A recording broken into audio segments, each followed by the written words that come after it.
let's get started. What's up, fam? I want to talk with you all real quick about just the journey of developing a podcast. I am Jackson360, all about making things happen. Yes, right now, addicted to action real swiftly. And I've been wanted to share with you some of the ups and downs and the adventures in general that I've encountered, and hopefully some of them can help you and about we're building a podcast. So as of today, we've been shooting the podcast every single week. We do it every Wednesday at about 7, 8 o'clock. We've been doing it for about a year now. So I don't know this. I don't even know what episode number that we're on. I don't know if we skipped any weeks, but I know we're probably at like maybe 70, 80 podcasts. But one thing I will say, the number one thing that I've learned that for me was about consistency. That was probably one of the biggest things that I learned is just the ability to be consistent and keep shooting every single week over time. Just keep shooting. And so one way that so over time, over the year, our format of our show has changed many times. I mean, when we first started, we were shooting in a studio. We were spending a lot more money at the studio, and we had like a panel, and it were 3 people, and we were doing a lot of call-ins. And then we've switched it up. Sometimes we do 2 people, and sometimes the shows that we think are going to be great shows are the ones that get the least views, and sometimes the shows we think are going to be bad are the shows that get the most views. So I've truly learned that sometimes you just got to pay attention to what gets the most engagement. Really pay attention to what people are commenting on the most, what people share the most, and try to really get people the most of that. And I will be honest with you that some things that I noticed too that was kind of weird for me was that certain shows, when I like, little things make a difference. Like if I wear a shirt and my shirt has an image on it, people like to talk about it. They wanted people like that. I don't know. It's like something about that thumbnail and that image on Facebook Live. Because most people, when they do podcasts, they don't always do them live. They do a pre-recorded podcast. Every podcast we do has been live, so they see the mistakes and everything. We don't do any editing to it, and so I've learned that a lot of people, that there's certain formats that just work good for us, and the first mistake that I was making doing a podcast is I was approaching the podcast like I was doing YouTube videos. And what I mean by that, when I do a YouTube video, my idea is to use what's called evergreen content, meaning make the video good for an audience that might watch it a year later, right? And so I wasn't trying to do a whole bunch of engagement. I wasn't interacting a lot with the comments and stuff because I'm like, I want to get this video and say, here are the 10 rules to do X, Y, and Z. Like, here's our theme. And that way people watch it a year from now, they still like the video, even though if they weren't there live. And so that was the kind of mistake that we made. I did literally probably like 30, 40 episodes like that. And then I eventually realized, like, depending on where you're shooting from, meaning if you're shooting from Facebook or Instagram or YouTube, the audience is going to interact with you different. So you got to change your format based on which medium that you're on. You can't treat them all the same. So on Facebook, what I noticed is that most people are there for the news. And usually people that follow you on Facebook are people that know you. So it's kind of like a more of it's like an environment where it's more informal because people kind of know you already. So it's like talking to your family.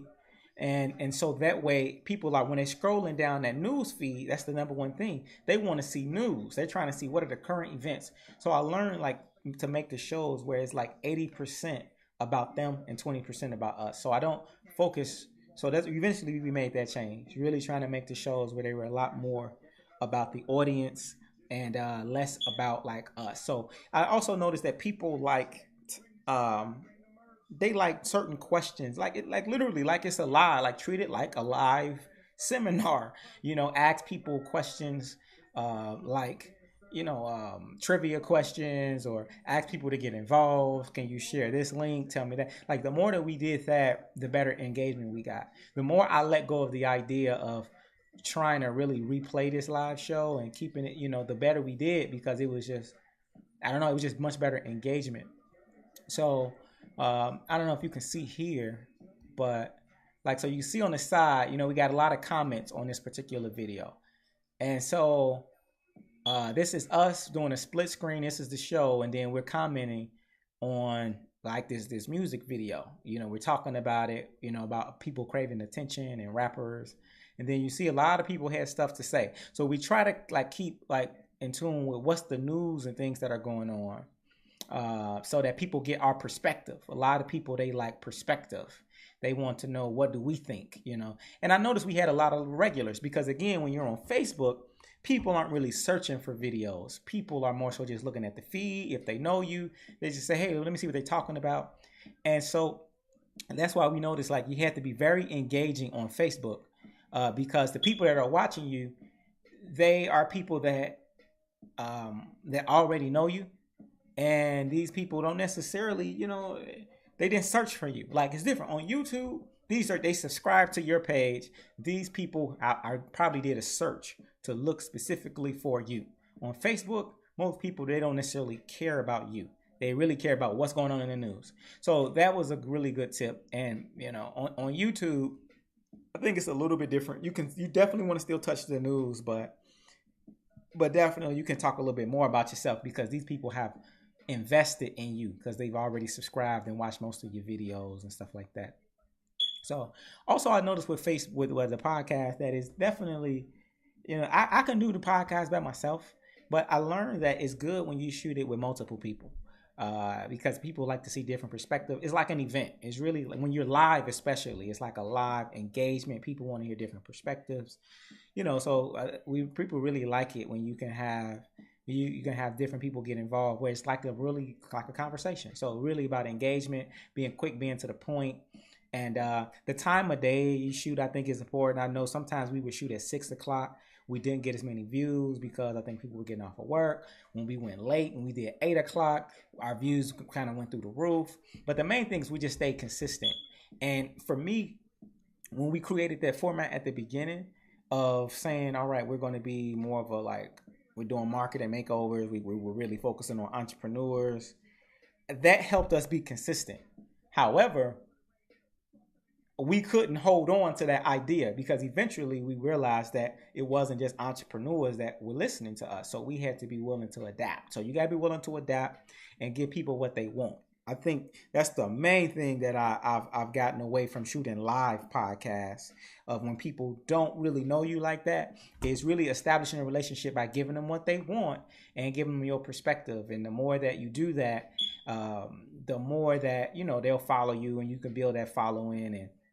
And then later on, you can give them more of, you always just give them what they want, but, later on you can give them more of what you want to give them. Yeah, and I think that works better for YouTube than Facebook. So I just wanted to share with you some things, and it's an ongoing journey. I'm pretty sure and Facebook changes their algorithms and stuff every single day. So stuff that worked today most likely isn't going to work tomorrow. So we just try to be really consistent. We try to give away as much value as possible and make the shows as engaging as possible, and so that people really share the shows. And and then convert people and try to get them off of Facebook and get them to follow us on YouTube or Instagram. And from there, do giveaways. Those type of things have really helped. When we do giveaways and we say whoever answers this question, they get something free, a giveaway. We do contests. Those type of things go a long way, I will say. And I would say just the biggest thing for me is just not holding on to one thing, like being willing to let go of whatever I think is the right thing to do to show, knowing that may be wrong and you got to adapt. So that's been the number one thing that I've learned from this whole experience, is just willing to switch things up and go with the flow. And the more that I do that, because keep in mind, if you got a certain format that you want to use that you think is right, it may not be right. And if you want to do that on a different show, do a different day, because I can do that. Like I got other channels where I do other things that I like. Like I like talking about a lot of different stuff. I like talking about cryptocurrency. I like talking about entertainment.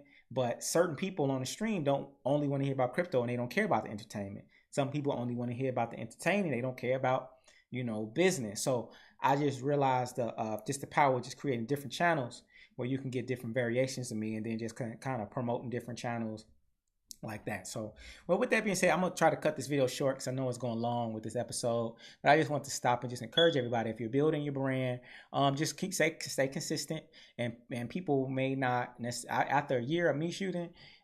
We still are figuring things out. We're still building the following, and it still hasn't blew and popped yet. But I just feel like as long as we consistently keep going, eventually, people will find us, and they'll blow, and whatever. And I personally don't care about getting a whole lot of followers myself.